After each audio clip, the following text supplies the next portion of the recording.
Hi everyone. Start late, start over, start scared, start again, just start. Today is 12th of July 2023. Let us have a quick discussion of all these important topics. See, the perfect time is now. The time for action is now. It's never too late to do something. Remember, good should be aggressive. This is Telegram quiz. Every day in morning we are having 5 such multiple choice questions. Join. This is vocabulary perused इसका मतलब होता है typically in a thorough or careful way. Read, reviewed, studied. Milieu का मतलब होता है परिवेश, the circumstances, conditions और objects by which one is surrounded. Debilitating का है मतलब दुर्बल करना, making someone very weak and infirm. Cantankerous मतलब झगड़ालू, bad tempered, argumentative and uncooperative. Excursion का मतलब भ्रमण होता है, और short journey or trip specially one engaged in as a leisure activity. So ये वोकैब वर्ड्स हैं आज के लिए। If you come across any other important word, write down that word along with its meaning in the comment section down below. Alright, so ये CSAT है। See, how many natural numbers between 100 to 500 are multiples of 9? आज से मैं केवल सवाल देने के बजाय इसका सॉल्यूशन भी एक्सप्लेन कर दिया करूंगा। तभी जब सवाल आता है तभी इसका सॉल्यूशन भी I will try to explain. अब ऐसे सवाल होते हैं, इसके दो तरीके हैं। या तो काउंटिंग करें, काउंटिंग में अगर आप फास्ट हो, 2-3 मिनट्स में हो रहा है तो आप काउंटिंग भी कर सकते हो। अदरवाइज ये अरिथमेटिक प्रोग्रेशन है। पहला नंबर 108 है, फिर उसमें एक कॉमन डिफरेंस है, फिर 117 आया, फिर लाइक दिस। और जो आखिरी नंबर होगा 500 को 9 से डिवाइड करिए, 495 है, रिमाइंडर 5 आ रहा है, तो 495 लास्ट मल्टीपल ऑफ 9 आ रहा है। बस अब इसमें nth टर्म फाइंड करना है। 495 पहला नंबर है, 108 आखिरी नंबर है, 108 पहला है, तो 495 minus 108 divided by 9 plus 1 that is equal to 44। So 44 is the right answer. ये सवाल भी बड़े अच्छे होते हैं। If a clock strikes once at 12 AM, twice at 1 AM, thrice at 2 AM और सो ऑन, तो 3 दिन में कितने बार क्लॉक स्ट्राइक हुआ है? आपको हमेशा ना पैटर्न फाइंड करना चाहिए, और जो भी थ्योरी लिखा है उसको मैथ्स में कन्वर्ट करना चाहिए। सो 12 बजे में एक बार स्ट्राइक होती है, फिर 1 AM पे 2 होती है, 2 AM पे 3 होती है, तो ऐसे करके 1 2 3 ऐसे करके 23 तक हो रहा है। सो इनको अगर हम टोटल करें तो आता है 276, मतलब 24 घंटे में 276 276 टाइम्स वो स्ट्राइक हो रही है। और अगर एक दिन में 276 है तो 3 दिन में हो जाएगी 828। So the right answer is 828। Okay, so from now onwards मैं ये जो 2 सी सेट के सवाल होते हैं उसको मैं यहीं पे देन एंड देयर यहाँ पे सॉल्व करा दूंगा। ओके, अब ये है आंसर राइटिंग। सी, आपको लिखना बहुत जरूरी है। मैं बार बार बोल रहा हूँ, प्रीलिम्स निकालना इज नॉट सफिशिएंट, मेंस भी निकालना होता है, और मेंस रियल एग्जाम होता है, मेंस के मार्क्स काउंट होते हैं। प्रीलिम्स निकलने के बाद मेंस नहीं रुकना चाहिए, और वो तभी पॉसिबल होगा जब आप डेली बेसिस पे राइटिंग करोगे। सेल्फ मोटिवेटेड बनना है, स्पून फीडिंग पे ज्यादा बिलीव नहीं करना है। Constitutional bodies, India's population, poverty and remedial measures, गरीबी एवं निवारण उपाय, ये 3 बहुत हाई यील्डिंग टॉपिक्स हैं। इन पे एक समरी शॉर्ट नोट प्रिपेयर करिए और उसको सबमिट भी करिए, इससे डिसिप्लिन रेगुलरिटी आती है। This is mains course. इसमें अभी एसए और GS4 कंप्लीट हो रहा है। अब हम स्टार्ट कर रहे हैं GS1 and GS2। This is prelims course, इसमें जियोमॉर्फोलॉजी कंप्लीट होने वाला है। Then we will start with this climatology, और इस संडे को भी हमारा एक स्पेशल क्लास होगा जिसमें हम पर्सनालिटी डेवलपमेंट और कम्युनिकेशन स्किल्स पे स्पेशल एम्फेसिस दे रहे हैं, और संडे को एक टेस्ट भी होगा। तो इस कोर्स में, प्रीलिम्स 1 कोर्स में, एवरी वीकेंड्स जो है इसमें एक टेस्ट होगा, एक MCQ का और एक राइटिंग का, और पर्सनालिटी डेवलपमेंट। तो सैटरडे संडे ये जो 2 दिन है इसमें हमें MCQ का टेस्ट लिखना है, ऑब्जेक्टिव टाइप क्वेश्चंस 50 क्वेश्चंस होंगे, एक राइटिंग टेस्ट लिखना है 50 मार्क्स का है, और हमें पर्सनालिटी डेवलपमेंट की भी क्लासेस लेनी है। सो ये सारा वीकेंड का प्लान है। देन दिस इज ज्योग्राफी, और अब हम आते हैं द हिंदू न्यूज़पेपर में। तो see, Supreme Court says arrest of lawyer on fact finding mission. तो एक लॉयर है जो मणिपुर में फैक्ट फाइंडिंग पे वर्क कर रहे थे, उनके अरेस्ट पे अभी स्टे लगा दिया है कोर्ट ने। Then this is Supreme Court asks ED chief to quit but upholds amendment. See, enforcement directorate, इनके जो चीफ होते हैं उनका एक टेन्योर होता है, बट एट टाइम्स उस टेन्योर को एनुअल बेसिस पे एक्सटेंशन दिया जाता है। Bench says back-to-back service extension given to Mishra, ED chief, 2021 and 2022 were invalid and illegal. It, however, gave him time till July 31 to leave office to ensure a smooth transition. तो ये justice साहब ने बताया है कि extension can be granted by the government only if the committees which are constituted for recommending their appointment recommend their extension in public interest and also record the reason in writing. तो जैसे ED chief को चुनना है तो एक committee ने वो नाम सजेस्ट किया और वो अप्रूवल हो गया। अब इन्हीं ईडी चीफ को अगर एक्सटेंशन देना है तो फिर आपको वहां पे वापस कमेटी से रिकमेंडेशंस चाहिए होंगे और एक रीजन भी चाहिए होगा कि एक्सटेंशन क्यों जरूरी है। तो यहाँ पे एनफोर्समेंट डायरेक्टोरेट है संजय कुमार मिश्रा साहब, इनका 4 मंथ का अभी 3rd एक्सटेंशन एंड हो रहा है नवंबर में, और अभी फिर 1 ईयर का एक्सटेंशन की बात थी तो इसको अभी सुप्रीम कोर्ट ने इसको कैंसिल कर दिया, क्विट करने को कहा है 31 जुलाई। तो स्टैचुटरी अमेंडमेंट्स हैं जो फैसिलिटेट करते हैं tenures of central bureau of investigation CBI and ED, इसको 1 ईयर का एक्सटेंशन मिल जाता है। तो सीबीआई और ईडी चीफ का फिक्स टेन्योर होता है, 2 साल का टेन्योर होता है, 2 साल से ज्यादा सर्विस नहीं रहता है एज अ चीफ, बट उसको 1 ईयर के बेसिस में हम उसको एक्सटेंड कर सकते हैं। तो अमेंडमेंट 2021 में आया था, central vigilance commission act, Delhi special police establishment act and fundamental rules के अंदर। तो उसमें 3 एनुअल एक्सटेंशंस पॉसिबल है, मतलब 2 साल का फिक्स टेन्योर है, उसके बाद 1 year plus 1 year plus 1 year, तो ऐसे करके टोटल 5 ईयर तक somebody could be the chief of ED. But supreme Court ने ये कहा कि एक्सटेंशन होगा वो भी पूरे प्रोसेस के थ्रू होना चाहिए। तो सुप्रीम कोर्ट ने इस रूल को नहीं क्वॉश किया है, बस यही कहा है कि ये जो तरीका है ये प्रॉपर ड्यू प्रोसेस से हो तो बेहतर है। ओके, और 31 जुलाई का यहाँ पे टाइम दिया है। एक वर्ड है अमिकस क्यूरी, इसका नाम आप बता सकते हो, व्हाट डज इट मीन? ये लीगल टर्मिनोलॉजी में हम यूज करते हैं अमिकस क्यूरी। तो अगेन कोर्ट ने ये बताया है, पेटिशनर ने फाइल किया था और कोर्ट ने ईडी चीफ को कहा क्विट करने के लिए, but upholds amendments. 7,000 people relocated as Yamuna in spate, Yamuna में वाटर लेवल बहुत हाई जा रहा है, on the edge of a precipice, no respite, work is on to clear the area on Tuesday. एक मैसिव लैंडस्लिप हुआ यहाँ पे जिसने बिल्डिंग्स को भी डिस्ट्रॉय कर दिया। ये सोलन डिस्ट्रिक्ट है हिमाचल प्रदेश की। 29 फ्लैश फ्लड्स और 1 क्लाउड बर्स्ट ने अभी राज्य को हिट किया है। जीएसटी काउंसिल 28% टैक्स लेने की बात कर रही है ऑनलाइन गेमिंग फर्म्स में। तो ये है जीएसटी काउंसिल, और इसमें जीएसटी काउंसिल में अभी कुछ नए आइटम्स इन्होंने ऐड किए हैं। 50th मीटिंग में क्लैरिफाई किया है कि SUVs, exempted imported drugs, GST में एक्चुअली स्लैब्स होती है 0%, 5%, 12% लाइक दैट, और इसमें 28% स्लैब में अभी ऑनलाइन गेमिंग को इंक्लूड किया है। तो let us see. Centre's view on Kashmir issue has no bearing on Article 370 case, Supreme Court justice D Y Chandrachud साहब ने कहा। आर्टिकल 370 था, उसमें स्पेशल स्टेटस था जम्मू एंड कश्मीर को। ये आर्टिकल 370 को हटा दिया गया था अगस्त 4, 2019 में। अब इस पे पेटिशन फाइल हुआ तो सुप्रीम कोर्ट ने कहा इसको इंडिपेंडेंटली हम स्टडी करेंगे। जो गवर्नमेंट ने आर्ग्यूमेंट दिया है कि बिकॉज ऑफ यूनियन गवर्नमेंट ने जो एब्रोगेशन किया आर्टिकल 370 का, तो इससे लाइक स्टेट में लॉ एंड ऑर्डर और पीस एटसेट्रा में बेनिफिट हुआ है। तो कोर्ट ने कहा कि they are going to study this matter independently. Okay, unprecedented era of peace, progress and prosperity हुआ है, ऐसा गवर्नमेंट का आर्ग्यूमेंट है। 7,000 people relocated as Yamuna water level touches 10-year high in city। तो यमुना में सी वाटर लेवल इतना high जा रहा है। People displaced by Yamuna at makeshift tent। ये ओल्ड यमुना ब्रिज है। Then this is next page. इसी पे आज बहुत एक स्पेशल क्लास होगा संडे को, जिसमें हम urban floods management etcetera, as a DC हमें क्या करना चाहिए एटसेट्रा, बहुत जो इसके एडमिनिस्ट्रेटिव पॉइंट ऑफ व्यू से, ज्योग्राफी से भी हम इस मैटर को डिस्कस करेंगे संडे स्पेशल क्लास में। Okay, shooting numbers, India's population, Bharat की जनसंख्या। तो अभी हमारी जनसंख्या इतनी हो गई है। पॉपुलेशन क्लॉक है, ये मुंबई में एक वॉल पे लगाई गई, वर्ल्ड पॉपुलेशन डे। यहाँ बात है ग्रीन वॉशिंग। ग्रीन वॉशिंग क्या होता है कि हम प्रिटेंड करते हैं कि हम बहुत एनवायरमेंटल फ्रेंडली हैं, बट एक्चुअली हमारे जो लाइक वर्क होता है इंडस्ट्रीज, कंपनीज, फैक्ट्रीज, वो इतना एनवायरमेंटल फ्रेंडली नहीं होता है, तो उसको ग्रीन वॉशिंग बोलते हैं।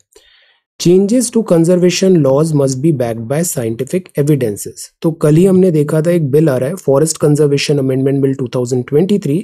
अभी ये जॉइंट कमिटी ऑफ पार्लियामेंट के पास गया है। ये कंटेंशियस पीस है लेजिस्लेशन का, कॉम्प्लेक्स चैलेंजेस हैं यहाँ पे, बिकॉज एक तरफ इंडस्ट्रियल डेवलपमेंट है और दूसरी तरफ कंजर्वेशन ऑफ फॉरेस्ट, और ये दोनों ही चीज़ हमें चाहिए।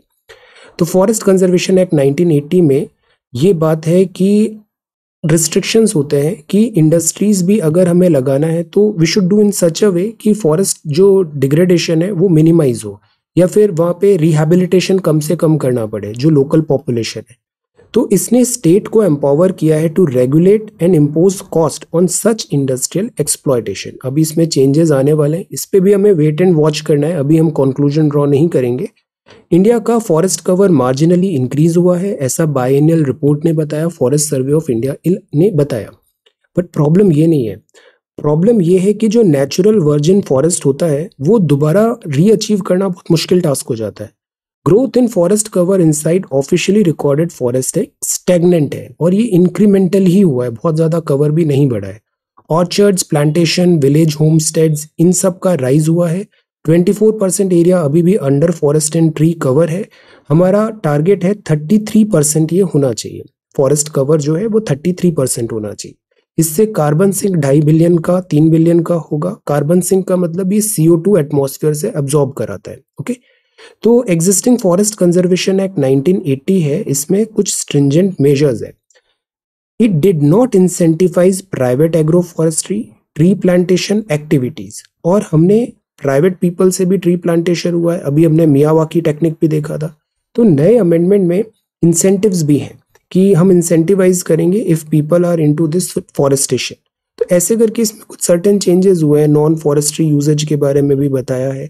But again the point is कि जैसे कैंपा का भी क्रिटिसिज्म क्यों होता है कि हम नेचुरल फॉरेस्ट डिस्ट्रॉय करते हैं और फिर जो नया फॉरेस्ट लगाते हैं, तो we are good with engineering, but we are not as good as the nature. Nature is the best engineer. तो नेचर का जो फॉरेस्ट बनता है और हम जो फॉरेस्ट बनाते हैं, दोनों में बहुत डिफरेंस है। कहने को तो ग्रीन हो जाता है बट बायोडाइवर्सिटी नहीं होती, एम्प्टी फॉरेस्ट होते हैं, वहाँ पे फ्लोरा एंड फोना भी नहीं होता, फोना नहीं होता वहाँ पे। This is a problem. तो the point is parliamentary committees को डिस्कस कर रही है, let us wait and watch, अभी इसमें थोड़ा टाइम लगेगा। इन ट्रांजिशन है, कैरेबियन आइलैंड्स में इंडिया गया है। ये वेस्ट इंडीज कौन सा कंट्री है, can you tell? West Indies क्या कोई एक कंट्री है? Is it a name of a country? World map में कोई कंट्री है जो वेस्ट इंडीज क्रिकेट टीम आती है? West Indies. और वेस्ट इंडीज में अगर ऐसा नहीं है तो कितनी कंट्रीज खेलती है? Caribbean islands, Caribbean islands. Then demographic transition and change in women's lives, इसमें भी बड़ी अच्छी बातें लिखी है कि वर्ल्ड पॉपुलेशन डे जो है, इसमें हमें एक थॉटफुल पॉज लेना चाहिए कि हमारी डेमोग्राफी किस डायरेक्शन में जा रही है। इंडिया की पॉपुलेशन ग्रो हुई है, अभी हम नंबर 1 है, वर्ल्ड्स मोस्ट पॉपुलस कंट्री है। ग्रोथ है, इसमें गिफ्ट ऑफ लाइफ है, इससे रिसीड हुआ है स्टारवेशन भी। ओवरऑल हम बेहतर बने हैं, मेडिकल मिरेकल्स भी हुए हैं, लाइफ एक्सपेक्टेंसी बढ़ी है। 56 ईयर्स थी 41 में, और 50% ऑफ बॉयज ही सर्वाइव करते थे टू एज 28। अभी लाइफ एक्सपेक्टेंसी मेन की 69 ईयर है और 50% live to see the ripe old age of 75। So the point is कि हमें जो पॉपुलेशन है इसका जो कैरेक्टरिस्टिक्स है उसको भी समझना है, और जेंडर जो स्क्यूनेस आया है उसको भी एड्रेस करना जरूरी है। तो पॉपुलेशन ग्रोथ में डेमोग्राफिक ट्रांजिशन थ्योरी होती है कि पहले हाई बर्थ रेट है और हाई डेथ रेट है, तो पॉपुलेशन स्टैग्नेंट है। बट मेडिकल एडवांसमेंट के कारण डेथ रेट तो एकदम से कम हो गई, बट ग्रोथ रेट उतनी है, बर्थ रेट उतनी है, तो पॉपुलेशन एक्सपैंड होती है तेजी से। But after some time birth rate भी कम होने लग जाती है, जैसे हम देख रहे हैं इस बार 2.1 जो TFR है वो ऑलमोस्ट हम अचीव करने वाले हैं। सो द पॉइंट इज अब धीरे धीरे पॉपुलेशन फिर से स्टेबलाइज हो रही है, और ऐसा प्रिडिक्ट भी किया जा रहा है आफ्टर 20-30 ईयर्स पॉपुलेशन में स्टीप डिक्लाइन आने वाला है। सो द पॉइंट इज अब इसमें इंडियन विमेन की बात करें, women's childhood, adulthood, old age जो है, ये भी डेमोग्राफिक ट्रांजिशन में चेंज होता है। अब यहाँ पर अगर हम देखें कि पहले जो एवरेज हाउस होल्ड में जो बच्चे थे उनका नंबर भी कम हुआ है, और 85% जो अभी सर्वे हुआ था उसमें ये बात निकल के आई। Parents who want to ensure that they have at least one son जो प्रेफरेंस था, सेक्स सेलेक्टिव अबॉर्शन था, तो इस चीज में भी अभी हमारा आउटलुक बेहतर हुआ है। हम यहाँ पे जो पेट्रियार्की थी या फिर जो डिस्क्रिमिनेशन था उससे अब हम काफी आगे आ गए। फर्टिलिटी डिक्लाइन हुआ है, mothering, active mothering occupies a smaller proportion of women's lives. Space for education employment बढ़ा है। तो ये ओवरऑल हमने प्रोग्रेस किया है, but the point is it is not sufficient, बाकी नंबर है। अंडर 5 जो एज था, इसमें women spend caring for children under 5 decline हुआ है, बिकॉज अब वर्किंग विमेन भी हैं, तो उसके अकॉर्डिंगली हमने जो रेस्पॉन्सिबिलिटीज है उसको डिवाइड किया है और ओवरऑल ब्राइटर हमारा डायरेक्शन है अभी। But the point is it is not sufficient. Education में भी हमने एनरोलमेंट बढ़ाया है, डिलेड मैरिजेस हैं, इससे भी जो नंबर ऑफ चिल्ड्रन है वो कम हुए हैं। द पॉइंट इज कि मदरहुड में भी lower fertility does not translate into higher labour force participation for women. तो व्हाट वी आर ट्राइंग कि जो वर्क फोर्स है, इकोनॉमिक एक्टिविटीज है, उसमें भी हायर पार्टिसिपेशन होना चाहिए विमेन का। तो एग्जैक्टली ये रिलेशन वहां पे नहीं रिफ्लेक्ट हुआ है। Women need to establish secure connections to labor market and gain work experience if they are to get skilled jobs। तो ये डेमोग्राफिक शिफ्ट है। और इसमें एक पॉइंट और लिखा है कि यूजुअली मेन और विमेन में मैरिज में एज डिफरेंस होता है। तो इसमें जैसे 2011 का सेंसस है, 18% of man above 65 are widowed but 55% of the women are widowed, so because of this अब इसमें भी केयर और दिस सोशल सिक्योरिटी की रिक्वायरमेंट होती है। द होल आइडिया इज ये जो जेंडर डिविडेंड है इसको भी हमें कैश इन करना चाहिए। East Asian nations where demographic transformation has led to delayed and often foregone marriages and childbearing, early marriage and childbearing remains central to Indian women's lives। Sociology के लिए very important lines। Hence, any effort at improving women's labor force participation must be accompanied by access to safe and affordable child care। तो जैसे पहले maternity leave मिलती थी, अभी कितने हफ्ते की maternity leave है टेल। तो हमें इस पूरी प्रोसेस को सेफ और अफोर्डेबल रखना जरूरी है, ताकि ये जो चाइल्ड केयर है ये पूरा प्रोसेस स्ट्रेसफुल नहीं हो, ये हेल्पफुल हो। ओके, तो मोस्ट स्ट्राइकिंग एग्जांपल ये है। इसके अलावा नरेगा के डेटा में भी हम देखते हैं कि विमेन वर्कफोर्स कम हो जाता है व्हेन दिस चाइल्ड रियरिंग के कारण, चाइल्ड केयर के कारण। ओके, तो ये डेमोग्राफिक ट्रांजिशन है। ओवरऑल इसमें गवर्नमेंट का सपोर्ट, सोसाइटी का सपोर्ट, फैमिली के सपोर्ट की रिक्वायरमेंट होगी। Citizen action for clean politicians, cleaner politics. यहाँ पे बात है कि इट इज इम्पॉर्टेंट कि जो क्रिमिनल प्रेजेंस है या फिर क्रिमिनल नंबर्स हाई है पॉलिटिशियंस में, इसको भी हम ध्यान रखें। क्राइम जो डेटा है या फिर जो पॉलिटिशियंस लीडर्स हैं विद क्रिमिनल रिकॉर्ड, इस पे भी एक दिस वाइल कास्टिंग वोट और जो इलेक्शंस हैं ये फ्री एंड फेयर कराना जरूरी है। देन यूनिफॉर्म सिविल कोड है, आर्टिकल 44 स्टार्क डिवाइड है। North India's monsoon mayhem, north India में ह्यूज मॉनसून मेहम चल रहा है अभी। मॉनसून में प्रॉब्लम ये हो रही है, टेम्पोरल और स्पेटियल एक साथ सारा पानी आ जाता है। जैसे स्टूडेंट होते हैं, एक ही दिन में 18 घंटे पढ़ लेंगे, तो आप बताओ एक ही दिन में सारा बारिश हो जाएगा तो वो डिस्ट्रक्शन करेगा ना। तो सिमिलरली 18 आवर्स अ डे पढ़ने की जरूरत ही नहीं है, आप 6 आवर्स अ डे पढ़ो, 3 दिन तक डेली पढ़ो। मैं हर स्टूडेंट को यही बताता हूँ, इस एग्जाम का सबसे बड़ा सीक्रेट है कंटिन्यूटी। ऐसा नहीं है कि एक दिन हीरोइज्म दिखाया और फिर अगले 5 दिन आराम कर रहे हैं, ऐसा नहीं। डेली एक थोड़ा थोड़ा डेली आप पढ़ो, एक पेस बना के चलो। It is a marathon. जब जैन फेब आएगा तो आप एकदम से पिक कर लेना अपनी स्टडीज को। ये जितना भी टाइम है, जैसे 28 मई को आपका एग्जाम हुआ था प्रीलिम्स, अभी देखो 1.5 महीना होने वाला है।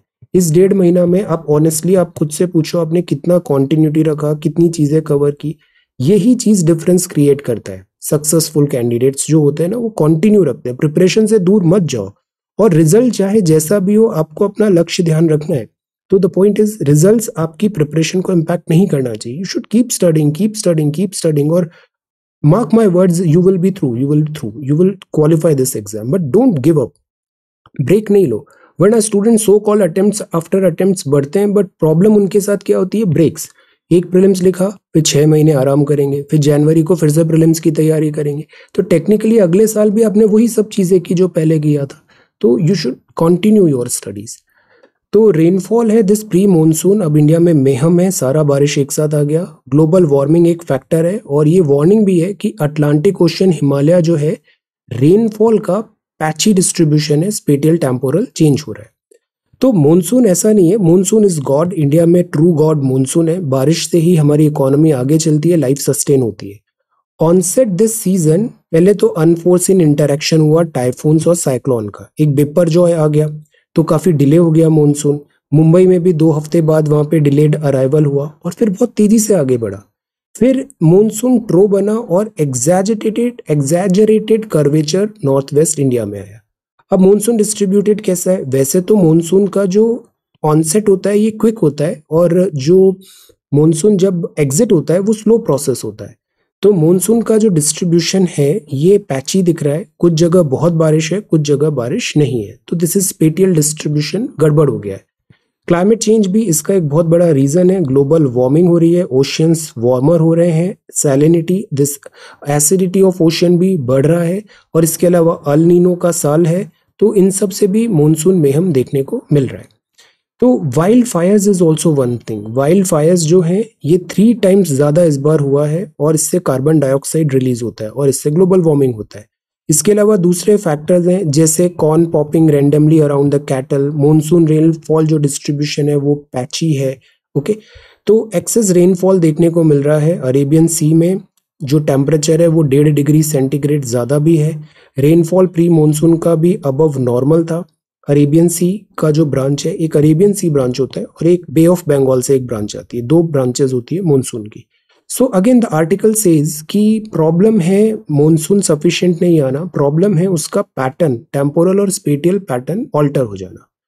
तो अटलांटिक ओशन और अपर एटमॉस्फेरिक सर्कुलेशन भी टिंकर करते हैं। जेट स्ट्रीम्स जैसे ईस्टर्ली जेट स्ट्रीम्स होती है, ये किक स्टार्ट करती है ऑनसेट ऑफ मॉनसून को, ट्रिगर करती है।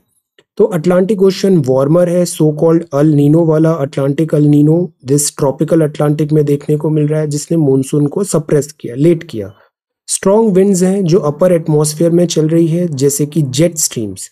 ये जो स्ट्रॉन्ग क्लॉकवाइज विंड्स होती है, ये जब सेंटर पे आती है, बिकॉज जेट स्ट्रीम्स ऐसे आती है बीच में लद्दाख प्लेटू हो जाता है, ये बाइफरकेट भी हो जाती है, और ये स्ट्रीम अगर ऊपर अपर एटमॉस्फेयर में है तो ये नीचे प्रेशर डाल रही है, फिर जब ये रिट्रीट हो जाएगी तो ये प्रेशर रिलीज हो जाएगा और फिर सडन ऑनसेट ऑफ मॉनसून होता है। तो this upper air circulation is also one thing. Himalaya में भी जो वार्मिंग है वो यूनिफॉर्म नहीं है, और warming because this all monsoon mechanism एकदम क्रूड टर्म पे होता है, differential heating of land mass में। जमीन अलग हीट होती है और ओशन डिफरेंट तरीके से हीट होता है, वाटर की स्पेसिफिक हीट, और इसके कारण प्रेशर डिफरेंस क्रिएट होता है, मॉनसूनल विंड्स आती है। ओके, तो क्लाउड बर्स्ट भी is also one thing, heavy rains हो रहे हैं, हीट वेव्स हो रहा है, तो वेदर एक्सट्रीम वेदर कंडीशंस हमें देखने को मिल रही है। So what next, climate change को कंट्रोल करना पड़ेगा और डिजास्टर रेजिलिएंट इंफ्रास्ट्रक्चर बढ़ाना पड़ेगा। ये लीगल रो है बिटवीन फार्मर्स एंड पेप्सिको। तो पेप्सिको ने एक पोटैटो की वेराइटी बनाया FL2027। ये FL2027 ऐसी वेराइटी है जिसके पोटैटो आलू में एक्सटर्नल डिफेक्ट्स नहीं है, हाई ड्राई मैटर है, हाई सॉलिड कंटेंट है, स्टेबल शुगर्स है, तो ये चिप्स बनाने के लिए, लेज के चिप्स बनाने के लिए सबसे सूटेबल क्वालिटी ऑफ पोटैटो माना जाता है। अब बात आती है कि पेप्सिको इसे खुद ही ग्रो करना चाहता है। एक होता है PPV एंड FR एक्ट, तो इसमें इफेक्टिव फ्रेमवर्क है जिसमें प्लांट्स की बहुत सारी वेराइटीज हो सकती है, हम उनको एनकरेज कर रहे हैं, कंजर्वेशन पे बात कर रहे हैं। तो इफेक्टिव सिस्टम है, safeguard recognise the rights of breeders, researchers and farmers to promote agricultural development in the country. Actually क्या होता है कि जैसे कोई एक वेराइटी है, अब उसमें किसी जो कंपनी है, for example PepsiCo in this case, उसने उस पर पेटेंट करा लिया है, अब वो दूसरे फार्मर्स उस टाइप का पोटैटो ग्रो नहीं कर पाएंगे, तो ये क्या फिर डिस्क्रिमिनेशन नहीं हो रहा है और हम प्लांट वेराइटीज को ग्रो करने में हैम्पर तो नहीं कर रहे हैं? तो इस बात पे अभी चल रहा है, let us wait and watch, इस पे थोड़ा और वेट हमें करना चाहिए। तो इसने पेप्सिको रजिस्ट्रेशन जो है FL2027 पे section 34 grounds for revocation and registration of this act के अंदर रिवोक कर दिया पेप्सिको का रजिस्ट्रेशन फॉर FL2027 पोटैटो जो लेज चिप्स में होता है। FL2027 जो है ये चिपिंग पोटैटो का बहुत अच्छी वेराइटी माना जाता है। तो protection of plant varieties and farmers rights act 2001, जिसे PPV एंड FR एक्ट बोलते हैं, इसमें लीगल फ्रेमवर्क है conservation and encourage the development of various plant varieties का। Giant artificial intelligence like chat GPT popular हो रहा है। नो योर इंग्लिश है, चैट अप मतलब होता है to talk to another in a flirting way, chat मतलब फ्रेंडली टॉक। कंटेंटमेंट है, you seek something and when you get it you are satisfied, तो आप कंटेंट हो। ओके, देन इसके अलावा A contented man is always happy. Satisfied person is satisfied for the time being. तो satisfaction is fleeting. Contentment एक permanent state होता है, satisfaction एक fleeting state होता है. Okay. Then to have too many irons in the fire means to have too many undertakings needing attention at the same time. अब बहुत distribute हो गया, बहुत ज़्यादा distribute हो गया. He is worried as he has plenty of irons in the fire.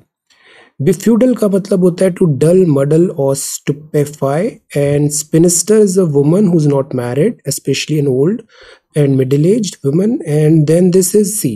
ये word है रोडोमोंटेड. रोडोमोंटेड इसका मतलब वेन एंड एम्प्टी बोस्टिंग होता है, bluster, bluster. The reason why July 11 was chosen as World Population Day, तो it was on that day 1987 world population 5 billion people पहुंची थी जुलाई 11 को. बांग्लादेश इंडोनेशिया में 2 आर अमंग 5 एशियन नेशंस जहां पे टॉप 10 मोस्ट पॉपुलेटेड कंट्रीज है बांग्लादेश इंडोनेशिया में. कलाम साहब भारत रत्न ने बोला था almost half of the population of the world lives in rural regions and mostly in a state of poverty. तो this is our target area for welfare and upliftment. Tripura ऐसा state है जहाँ पे सेक्स रेशो 1000 से ज़्यादा है. Global population 8 billion 15 नवंबर को hit हो गई है. इंटरनेशनल माइग्रेशन एक फैक्टर है जो पॉपुलेशन को इन्फ्लुएंस करता है. कोविड-19 पैंडेमिक में लाइफ एक्सपेक्टेंसी 73 से कम होकर 71 हो गई है. होम मिनिस्टर साहब अमित शाह साहब and US ambassador Eric Garcetti का मीटिंग हुआ, US envoy. This is again not good news. 1 more cheetah from Africa dies in Kuno park. ये first international translocation of any such big species हुआ है. प्रेसिडेंट मैम ने कहा कि स्ट्रेस डालें constitutional ideals पे. एंड टोल पॉइंट है Chandrayaan ISRO gears up with launch rehearsals. And this is UNDP study. Vande Bharat train है. Then this is Thailand caretaker Prime Minister Prayut says he is retiring from politics. Twitter better for freedom of speech. Afghanistan के तालिबान ने कहा. Azerbaijan and Nagorno Karabakh. Then Nepal Mexican tourist. First French long range missiles reach Ukraine. तो Ukraine को arms supply हो रहा है but कोई time table नहीं है नेटो में यूक्रेन को मिलाना है या नहीं. India seeks transformation in ties with Sri Lanka. Israel judicial reform crosses first stage. Saudi ने $2 बिलियन का हेल्प किया है पाकिस्तान को. प्रोटेस्ट इरप्ट हो रहा है दिस यूरोपियन यूनियन में. Mercedes Benz. सुप्रीम कोर्ट ने सेबी से कहा law alter to jettison norms barring capacity in FPI outflow. ये जो एफपीआई है फॉरेन पोर्टफोलियो इन्वेस्टर्स, इसमें सेबी थोड़ा अलर्ट हो रहा है बिकॉज एट टाइम्स जो इन्वेस्टमेंट आ रहा है तो उसका जो ओरिजिन है वहाँ मतलब जिस जगह से वो आया है इन्वेस्टर्स से जो आया वहाँ पे लाइक इरेगुलरिटीज भी देखने को मिल रही है, ट्रांसपेरेंसी रही है. तो let us see tweak to law queried. Foxconn Vedanta से स्प्लिट होने के बाद अब इंडिपेंडेंटली अप्लाई करेगा पीएलआई स्कीम पे. Then this is GST deposit. Global covid spending. RBI e rupee transaction 10 lakh per day करने की कोशिश कर रहा है. This is WTC cycle and this is Sunil Chhetri. और ये है चंद्रयान 3. अब इसमें वेट करते हैं, इसका बहुत डिटेल्ड अभी कल परसों लॉन्च है, इसके बारे में बहुत डिटेल्ड आर्टिकल्स आएंगे. अभी हम बस फैमिलियर होते हैं इस टॉपिक से. चंद्रयान 1. चंद्र मतलब मून, यान मतलब स्पेस, वहां पे हम अपना भेज रहे हैं, प्लेन भेज रहे हैं वहां पे. तो जो मून है ये हमेशा से फैसिनेशन का एक बहुत इंपॉर्टेंट सब्जेक्ट रहा है स्टोरीज में, पोएट्स के लिए, बच्चों के लिए. मून एक लाइक सेंस ऑफ काम, ब्यूटी, सेंसेशन दिखाता है. तो ये ISRO है. चंद्रयान जो 1 है लूनर व्हीकल 2008 में आया था, PSLV था. इसमें लूनर ऑर्बिटर को मून पे हमने सेंड किया. इसने डेटा, रिलायबल डेटा कलेक्ट किया और अराउंड 2 इयर्स तक इसने फेथफुली अपनी सर्विस की. ओके. तो इसने availability of water molecules moon पे भी आइडेंटिफाई किए थे. और this probe also carved the national flag of India on the moon. So this was really big. 10 साल बाद हम चंद्रयान 2 पे आते हैं और चंद्रयान 2 पे भी हम यही बातें करते हैं कि हमें और फर्दर नेक्स्ट स्टेप जाके सॉफ्ट लैंडिंग करानी है रोवर्स की चंद्रयान पे, और वो भी सदर्न तरफ हम करा रहे हैं, डार्क साइड पे. तो चेन्नई बेस्ड यहाँ पे बताया कि दिस चंद्रयान 2 भी सक्सेस था. इसमें हमने लॉन्च व्हीकल मार्क 3 हमने देखा. लैंडर मॉड्यूल जो था वो सॉफ्ट लैंडिंग नहीं हो पाया, लैंडर और रोवर, और प्रॉब्लम आया. बट जो ऑर्बिटर था, ऑर्बिटर में हमने क्या लिया था, like स्पेक्ट्रोपोलरिमेट्री of habitable planet earth, और जिसने लाइफ जो मून पे है उसको आइडेंटिफाई करने की कोशिश करेगा, सिग्नेचर एक्सेट्रा देखेगा. ये पार्शियली सक्सेसफुल रहा हमारा. तो अब चंद्रयान 2 जो होता है उसके बाद जो चंद्रयान 3 है, इसमें हम चंद्रयान 2 में जो मिस आउट कर दिया था लैंडर और रोवर, उस पर प्राइमरली फोकस करेंगे. ऐसे सब्जेक्ट्स ऐसे मिशंस इंपॉर्टेंट क्यों होते हैं? बिकॉज ये हमें प्रिपेयर करते हैं फ्यूचर के लिए, टेक्नोलॉजी डिमॉन्स्ट्रेशन के लिए। तो इंटरनेशनल कोलैबोरेशन इससे फ्यूचर में ओपन होगा और हम south polar region of moon पे जाने की कोशिश कर रहे हैं, तो it is a big thing. Plus जो लूनर क्रेटर है, तो बिगेस्ट लूनर क्रेटर है साउथ पोलर रीजन पे। यहाँ origin of this crater 4 billion years ago माना जाता है। हम इसको स्टडी करेंगे इन डेप्थ। हाईटेक एरियाज हैं ये, और इससे पब्लिक गुड होता है, इन्वेस्टमेंट है, it is not an expenditure, it is an investment. So इससे marine resources, forest cover, communication, defence, to just name a few. तो हमें यहाँ पर स्पेस टेक्नोलॉजी में एक्सपर्ट बनने की जरूरत है, सो दैट हम अदर एरियाज जो है ह्यूमन सिविलाइजेशन के, वहां पे भी ग्रोथ एंड डेवलपमेंट इंश्योर करा पाए। So this is again a kind of investment, this is not a wastage of money, this is investment. Crying blocks the nose, तो क्राई जब हम करते हैं तो हमारी जो डक्ट्स हैं जिससे आंसू आते हैं वो ब्लॉक हो जाते हैं, है ना। क्राइंग ब्लॉक नहीं, क्राइंग करने से जो नोज है, नोज जो होती है वो ब्लॉक हो जाती है, नोज ब्लॉक हो जाती है। Then this is destruction, big shot, तो ये हैवी रेनफॉल है और यहाँ बहुत डिफिकल्टी हो रही है। Okay, so this is the Hindu newspaper for today. आज 4 जुलाई का आंसर डिस्कशन करते हैं। आप लोग बहुत अच्छा कर रहे हो, इसको कंटिन्यू करो, ये आपको बहुत बेनिफिट करेगा।